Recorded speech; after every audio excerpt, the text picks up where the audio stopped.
What's going on, everyone? So, did a video over on As Stands Lakers diving into, Alex Caruso, or the Lithuania Alex Caruso. There's a guy that's playing for Lithuania that there's a certain angle, certain picture that he looked exactly like Alex Caruso. But kind of talked about that, and then I dove into a little bit on, kind of looking into European players and foreign players.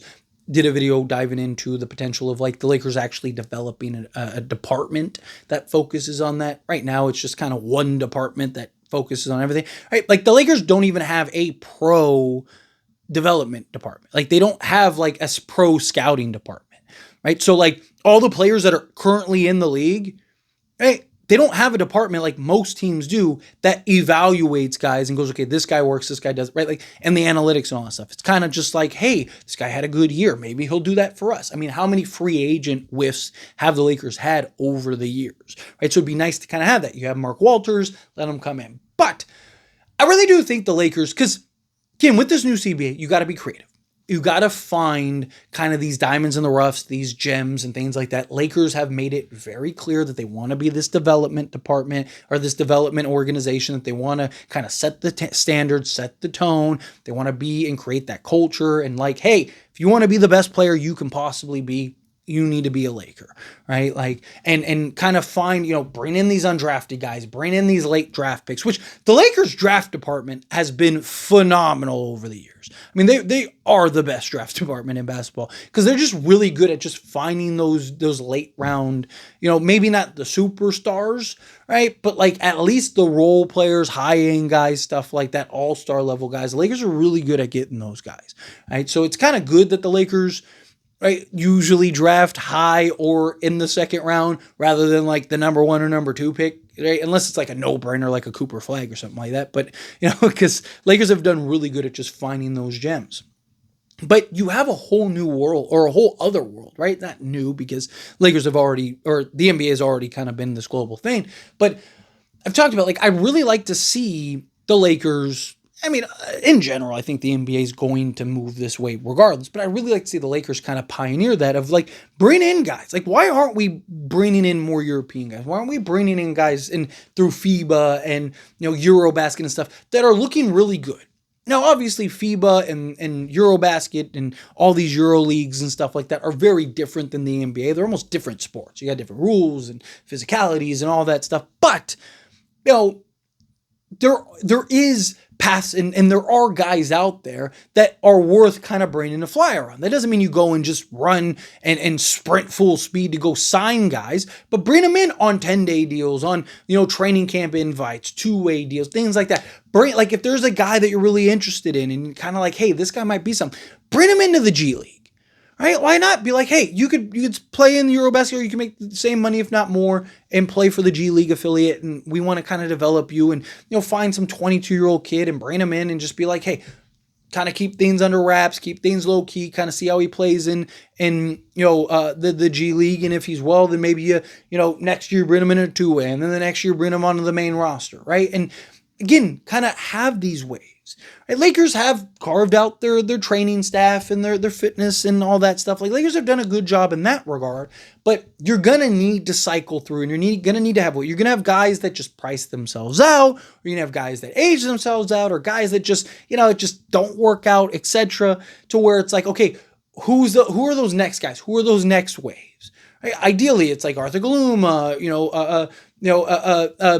Christian Coloco, like these kind of guys that are kind of stepping in and working up, and Eric Dixon and these guys that Chris Menon, these guys that they've brought in and signed, and that and you're hoping that those guys work out. Bronny James already on the roster if they keep Dalton Connect, which I don't think that they will, but if they do keep Dalton Connect, right, Dalton Connect could potentially be that. Adu Thero, right? Like, who are those next wave of guys? And then 6 years from now, Adu Thero, prices himself out, right? And it's like, it's just not worth it. Like, teams are offering him $35 million, and maybe he's like a $25 million guy, right? And it's just like, we can't do it with the new CBA. Okay, well, don't worry about it. We got this kid over here that we brought in that can be that guy for you, right? I really want to see the Lakers be creative and innovative in how they approach this farm system and this development program and all those things. And I think one step is kind of the foreign players, kind of really tap into the foreign market. You've seen like the Spurs will randomly sign a guy where everyone's like, who is that? And then like 3 years later, it's like, wow, okay, that's who he is, right? Like, it's like, okay, this guy's great. Or they'll draft and stash guys all the time. And they did it with Juan Nunez, right? Like there's constantly, there's a handful of teams that have kind of been privy to it, but you're starting to see now more and more teams kind of really expand in that. And I do think that'll continue to grow and be more and more, but I'd like to see the Lakers do it. Obviously you have the homegrown players, you have players that, even the foreign players that come and play, in the States and stuff, in college and things like that. You have that pool, you have that wave of players. There's talks about the NBA relatively soon, potentially expanding and opening up more two-way roster spots. I think that would be great to where now, give us at least 5, right? So you can kind of develop a guy at every position.